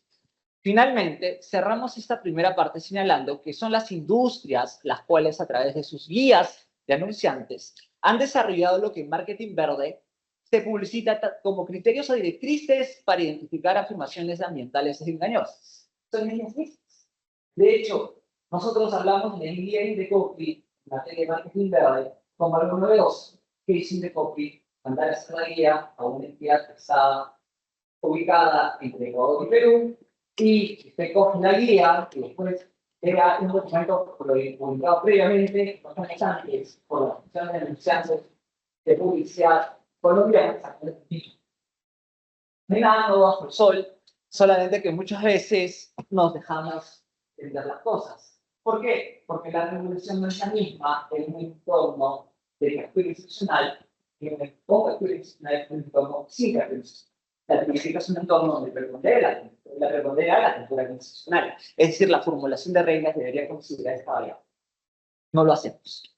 Legitimidad corporativa, y ya como una idea derivada de lo anterior, tenemos que pensar en términos de legitimidad corporativa. ¿Qué significa esto? De Freitas Neto y su equipo de trabajo explican que el fenómeno del greenwashing se relaciona con la legitimidad corporativa, que definen como reconocimiento de utilidad y la dividen de tres formas. La legitimidad cognitiva, que se basa en supuestos compartidos y dados por sentados sobre el entorno de una organización, que aportan un marco de referencia para decisiones cotidianas e incluso más especializadas. La legitimidad moral, que se basa en juicios morales sobre la organización y su comportamiento. Esta involucra una evaluación o percepción ecológica favorable del operador económico. Y en tercer lugar, la legitimidad pragmática, que funciona como soporte del greenwashing y que se construye a partir de las percepciones de los interesados sobre su beneficio personal derivado de las actividades y la comunicación corporativa. Esta, a su vez, se relaciona con la percepción de que genera beneficios para el usuario y, de hecho, es la más relevante si proponemos explorar darle cabida a los sesgos conductuales cognitivos. En la exploración que yo realicé, encontré que en Chile, desde el 2015, se vienen trabajando con insumos, trabajos precisamente del área de administración de empresas, el que estoy mencionando es ese. Se vienen utilizando, nombrándolos, pero no leyéndolos. De hecho, digamos, todos los insumos que están en este tipo de temas que han llegado a discusión a nivel de Senado reflejan que no se ha hecho una revisión adecuada del contenido del aporte bibliográfico, y eso nos lleva a entender de que no, tal vez no debemos repensar las cosas o pensar dos veces antes de proponer cambios o proponer tal vez incidir en términos de restringir, desde una perspectiva de restringir acciones, si es que no lo tomamos con mayor seriedad, ¿no? Por decirlo de una forma.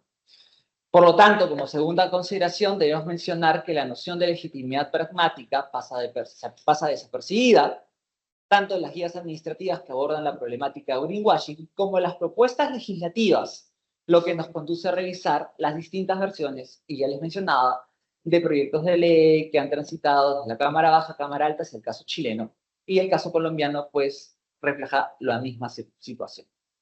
Les decía, lo del marco formal, es importante todo este discurso encuadrarlo dentro de la Agenda 2030 para el Desarrollo Sostenible, obviamente haciendo incidencia también en cuanto a los objetivos de desarrollo sostenible, o de DS12 o de DS13, y vinculando con lo que ya existe.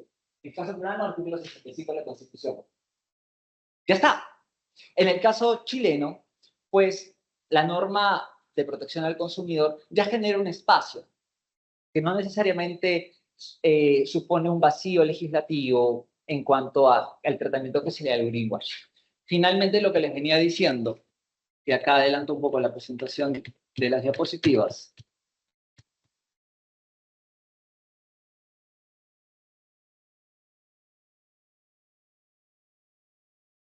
Es importante considerar esto. ¿Qué es esto? Los estándares utilizados por las autoridades de competencia cuando piensan en términos de consumo.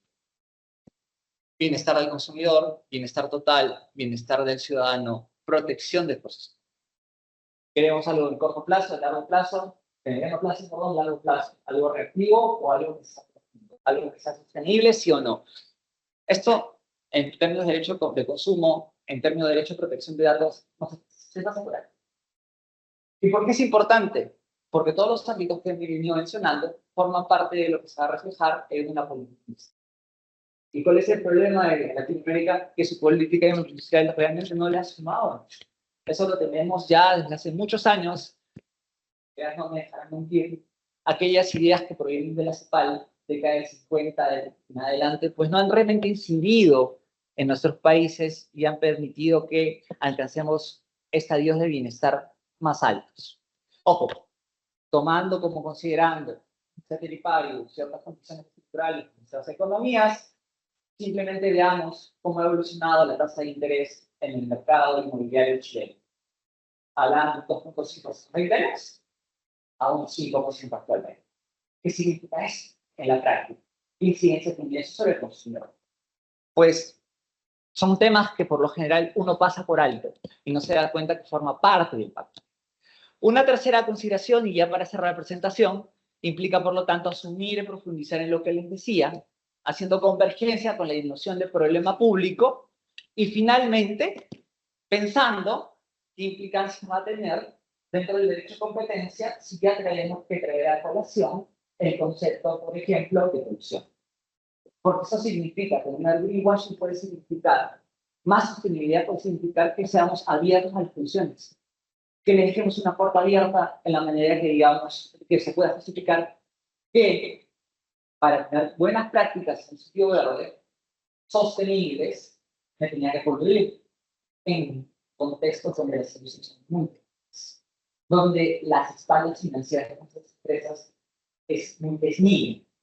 Pensamos que en Latinoamérica es una empresa de $8 billones de capital o de las acciones nacionales de $8 billones. Entonces, eso nos tiene que llevar a pensar las cosas de otra forma. Pues bien, dicho esto, he tratado de acotar la presentación de la forma más rápida, más breve, y pues espero tener la oportunidad de que el trabajo sea seleccionado y puedan leer todas las indicaciones generales que aquí se han compartido. Muchas gracias.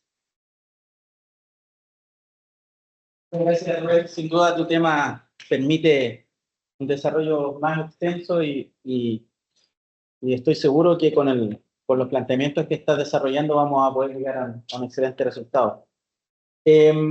Vamos a pasar a la presentación de doña Anita Jañatica, sí, abogada de la Universidad de Concepción, con la presentación que versa acerca de la aplicación de la ley que establece normas de protección de consumidores con ocasión de las interrupciones de servicio eléctrico. ¿Bien? Así que recibimos entonces a la profesora Anita.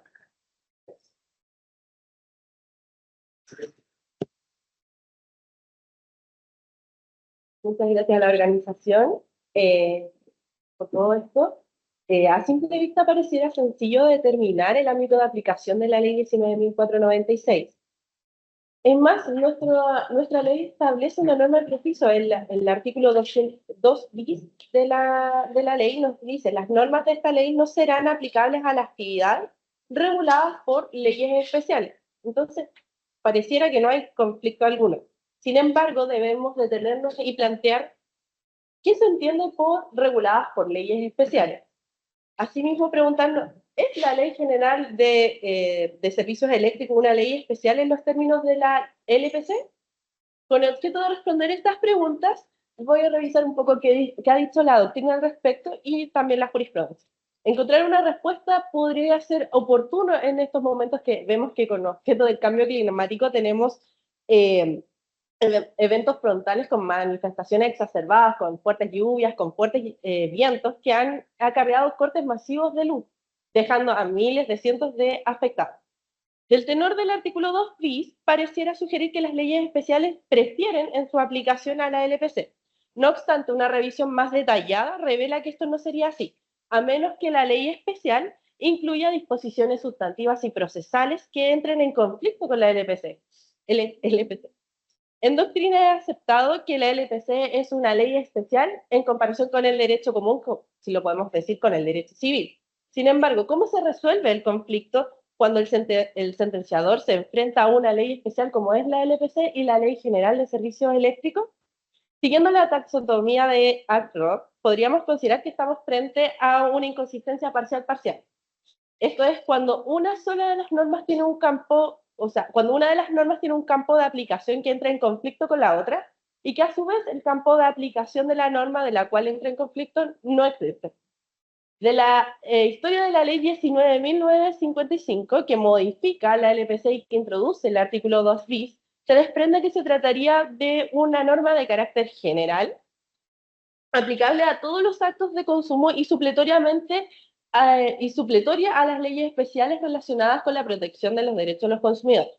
De esta forma podríamos arribar a la primera premisa que cada vez que una norma diversa de la LPC disciplina una actividad de producción, fabricación, importación, construcción, distribución y comercialización de bienes o prestación de servicios, pueda ser objeto de un acto de consumo, dicha norma debe ser considerada como una ley especial frente a la LPC. En este sentido, una interpretación armónica con lo ya dicho sería que la Ley General de Servicios Eléctricos, su reglamento, la Ley de la Superintendencia de Electricidad y Combustible, sería preferente frente a la LPC cuando ya se ha iniciado un procedimiento sancionatorio, toda vez que contempla normas procesales y sustantivas. Sin perjuicio de esta conclusión, nuestros tribunales de justicia han resuelto de forma dispar este conflicto normativo.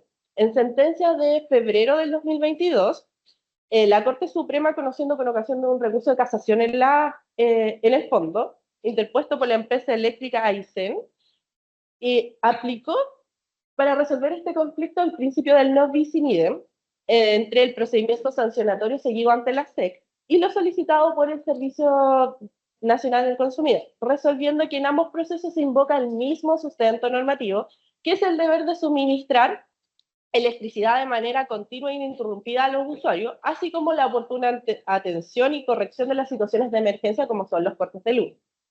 Por lo tanto, concluye que lo que reprocha el SERNAC no difiere de aquello que ya fue sancionado por la SEC en el procedimiento sancionatorio.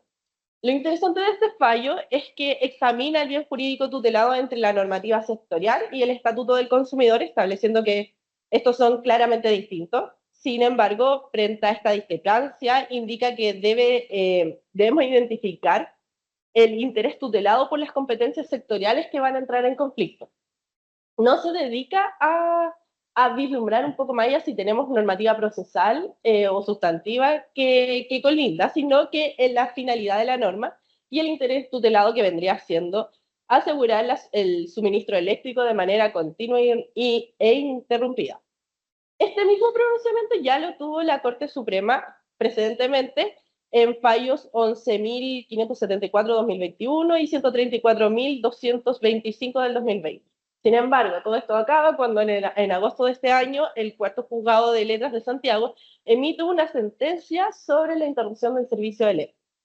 Y en los considerandos más importantes para efectos de esta exposición, indica que en cuanto a la segunda defensa invocada por las demandadas, pues si bien las disposiciones de los mercados que cuentan con una regulación especial es de aplicación preferente respecto a la Ley de Protección del Consumidor, hasta ahí estamos coincidiendo con la jurisprudencia anterior, se detiene y dice, debe considerarse que las regulaciones especiales tienen una finalidad principalmente técnica, de cautela de la profesionalidad, eficiencia y eficacia del servicio público esencial, mientras que la 19.496 busca, como su nombre lo indica, cautelar a los consumidores. La consecuencia de lo anterior es que sin perjuicio de la legislación especial, la que establece estándares técnicos a los que debe ceñirse el prestador, en el silencio de esta, la ley 19.496 sigue siendo aplicada. Es decir, ¿qué hace el juzgado de letras? El cuarto juzgado de letras cambia toda la jurisprudencia de la Corte Suprema. Teníamos ya al menos 3 sentencias concordes y aquí la vuelve a cambiar. Lo interesante de esto es que en este caso los antecedentes prácticos es que no tenemos un procedimiento sancionatorio que se encuentra firme. Es decir, no hay una sanción impuesta por la SEC respecto al mismo asunto. Entonces, ¿va a poder conocer la Corte de Apelaciones, o en su caso la Corte Suprema, y llegar al mismo pronunciamiento que anterioridad si no va a poder aplicar el non bis in idem? Ese es lo que está por verse. Como diría cualquier persona, la película continuaría en este aspecto.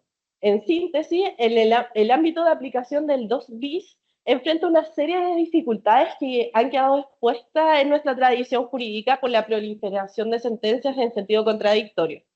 Cuando examinamos la concurrencia de la Ley General de Servicio Eléctrico y la LPC, pareciera que el problema ya se encuentra zanjado primando la regulación eléctrica. Toda vez que toda vez que esta regulación eléctrica contempla normas sustantivas y procedimentales, concorde con la historia de la ley. Dicho planteamiento ha sido reforzado por la excelentísima Corte Suprema, en donde ha bajado esta misma interpretación con ocasión del conocimiento de procedimientos sancionatorios previamente firmes.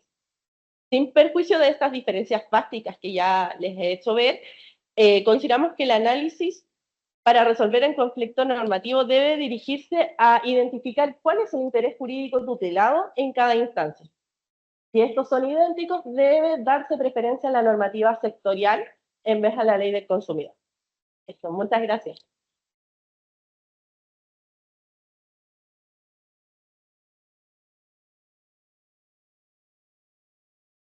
Muchas gracias, profesora Anita Caña, acerca de este tema que, bueno, va a seguir dando que hablar bastante.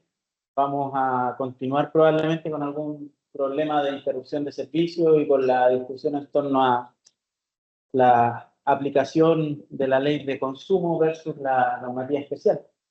Parece que el problema va derivando en un defecto de técnica legislativa, sobre todo por la redacción del artículo 2 bis de la ley 19.496. Así es que es un tema muy interesante también a desarrollar y le agradezco la exposición. Cerramos estas intervenciones con la presentación del magíster y profesor don Leonardo Rivas, ¿cierto?, a través de la nueva configuración del consumidor, el reto normativo ante la influencia de la inteligencia artificial. ¿Bien? Muchas gracias, profesor.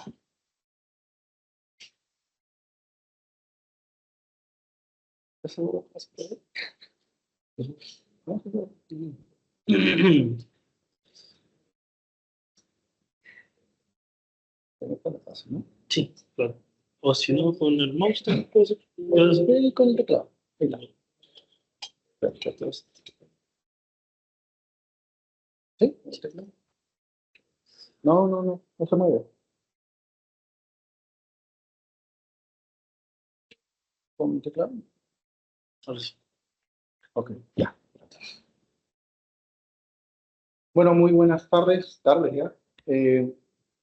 Mi tema es la nueva configuración del consumidor, el reto normativo ante la influencia de la inteligencia artificial. Yo a veces cuando converso, empiezo a manejar, ¿no? En el auto con mi esposa, ella me dice, oye, no uses tanto el celular para guiarte, ¿no? Pero yo digo, bueno, pero hacía uno tiempo, ¿no? Y ella me dice, no, pero puedes hacerlo por tu propio cuenta. Yo le digo, yo prefiero esto porque me demoro más trazando la ruta. Entonces, hay una discusión siempre ahí. Entonces, yo me doy cuenta que este tema está relacionado con lo que yo vengo a exponer. Bueno, digamos, el ganador del premio Nobel de Física, Geoffrey Hinton, que es uno de los que ha estudiado mucho la inteligencia artificial de hace algunas décadas, por lo menos 4, ¿sí? Está preocupado, ¿no? por cómo avanza la inteligencia artificial y las amenazas sobre la vida de las personas que la usan, finalmente. Dice que puede salirse de control, ¿no? Y puede tomar el control de nuestra vida. Entonces, yo encontré este artículo muy interesante que habla sobre las decisiones de los consumidores con los asistentes de voz artificialmente inteligentes, ¿no? Y en este estudio participan personas de Estados Unidos, de Reino Unido, Australia, y entre ellos un grupo de abogados, ¿no? Estudiosos del comportamiento económico, estudiosos del marketing, sobre todo. ¿Sí? Y ellos estudian este tema, ¿no? Cómo la toma de decisiones de los consumidores con esta inteligencia artificial. Entonces ellos dicen, bueno, hay dos entornos, ¿no? En el comportamiento del consumidor hay dos entornos claros. Aquellos que toman decisiones cuando están en un entorno de compras en línea, ¿no? Donde están todo este tema de los dark patterns, ¿no? Y los asistentes de voz interactivos con inteligencia artificial, que son como interfaces, ¿no? Basadas completamente en voz, ¿no? Que guían a los consumidores en sus decisiones de compras, pero aplicando inteligencia artificial. Entonces hay dos mundos acá. Y en este caso, los asistentes de voz están facilitando cada vez la toma de decisiones de los consumidores y eso está haciendo que aumente mucho más las compras a través de los asistentes. Bueno, acá me tapa la pantalla, pero habla de cómo ha aumentado en millones de dólares, billones, ¿no? de este volumen de compras, ¿no? A través de este canal minorista, digamos, que es el uso con estos asistentes. Entonces, hay dos tipos de asistentes de voz. Aquellos que manejamos, los cuales nosotros somos los propietarios de estos asistentes, y los otros que son como una especie de brazo o apoyo de los proveedores, ¿no? Mi ponencia está enfocada en los asistentes de voz que son utilizados por los proveedores. Entonces, ¿cuáles son las causas que han llevado a aumentar el uso de estos asistentes de voz? ¿No? Y por eso hablo un poco de la nueva configuración del consumidor. Ya no es, estamos cambiando de consumidor, ¿no? ¿Por qué? Porque al actuar con estos asistentes de voz, el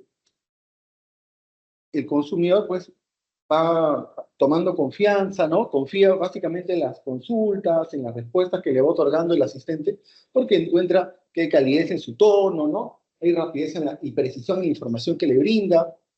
También hay un tema muy importante, que se reduce la presión social. Cuando yo a veces compro algo, o alguien compra, resulta incómodo, dicen los autores, en compartir las decisiones con otras personas porque sienten cierta presión. Entonces, prefieren apoyarse en estos asistentes.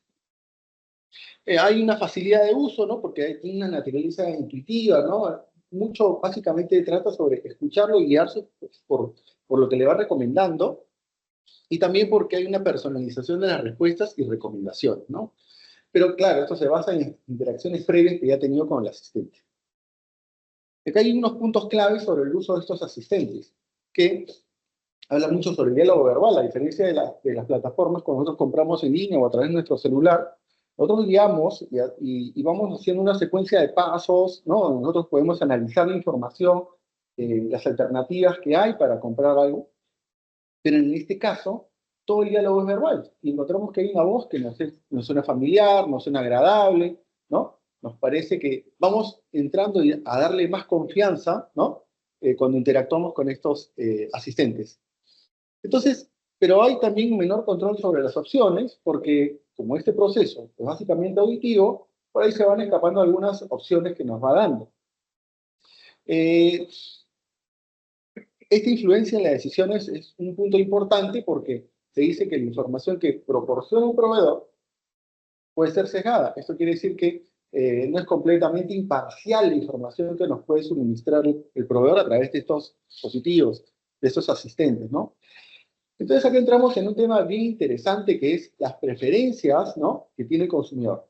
Entre ir por el lado de la eficiencia, ¿no?, lograr mejores resultados, rápido, y la pérdida de autonomía, ¿no? Entonces, porque yo, ¿por qué decido tomar la decisión? Guío todo este proceso, o me dejo ir confiando un poco más cada día en los asistentes. Entonces, estos asistentes están en todo el proceso de compra, que vive el consumidor. Está en la búsqueda de información, están en la evaluación de alternativas, en la decisión de compra, y también están en el momento post-compra, ¿no? Cuando él ya va recolectando información, ¿no? Nos puede sugerir en otro momento otra posibilidad de adquirir otro producto, ¿sí? Y esto tiene que ver pues, con la inteligencia artificial en su formato conversacional, ¿no? Que básicamente se alimenta mucho de lo que nosotros decimos. Básicamente lo que ha estudiado Jeffrey Hinton es cómo enseñarle a las máquinas a aprender. Y esto es lo que está pasando. Entonces, como yo digo, van a haber dos grupos de consumidores, ¿no? Aquellos, como en la figura a la derecha, que para su proceso de compra y decisión, bueno, tomarán, pues, se apoyarán en los asistentes de voz, y aquellos que no, de repente, ¿no? Entonces, probablemente nuestra sociedad migre a estos dos grupos de consumidores. Entonces, yo digo, bueno, de repente hay algún vacío normativo acá, la Ley de Protección al Consumidor no regula específicamente este tema, ¿sí? La CERNAC exactamente no aborda el tema de los asistentes de voz, pero se aborda en su última circular del año 2022 toda esta relación, ¿no?, de consumo y interferencia o intervención de la inteligencia artificial, que sí toca un punto muy general, ¿no?, sobre cómo puede ser mal usado la inteligencia artificial para influir en la decisión de compra de los consumidores, ¿no? Y menciona precisa que hay que tener cuidado con ese tema. Entonces, estas interacciones que van teniendo los consumidores con los asistentes de voz, bueno, es creciente, como hemos visto, y presenta un desafío regulatorio que capaz es necesario regular. Entonces, yo propuse, de repente, una definición breve, ¿no? Una, que está el consumidor tal como está definido hoy en la Ley de Protección al Consumidor, y otra propuesta normativa, donde ya hacemos referencia a que esas adquisiciones que hacen los consumidores, las hacen ya sea de un proveedor, ya sea a través de interacción directa con él, o mediante un intermediario, porque es como una suerte intermediario este asistente, ¿no? Es como una persona que está delante del proveedor. Entonces, estas adquisiciones que son facilitadas a través de estas interfaces, ¿no?, o asistentes de voz con inteligencia artificial. Entonces, son una definición, que es la actual, y una que ya incorpora estos asistentes de voz. Entonces, esta definición comprende ahora las interacciones con los asistentes de voz. Entonces, como dice por ahí un profesor, lo mucho no quita lo bueno, ¿no? Puede ser que de repente ya esté regulado, pero mucho no quita lo bueno.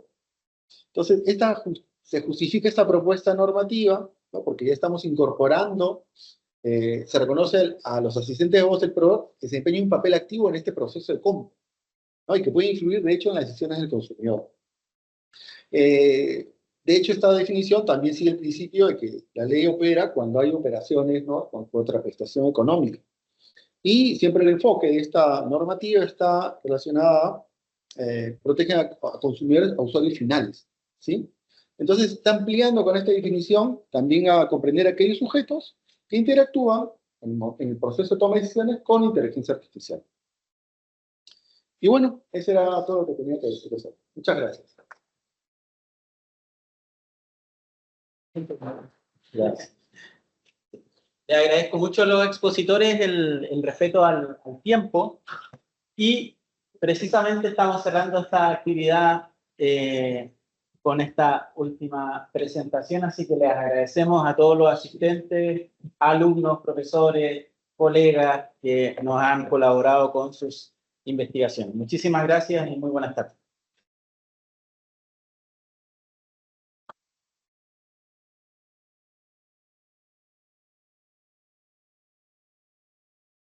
A la próxima vez.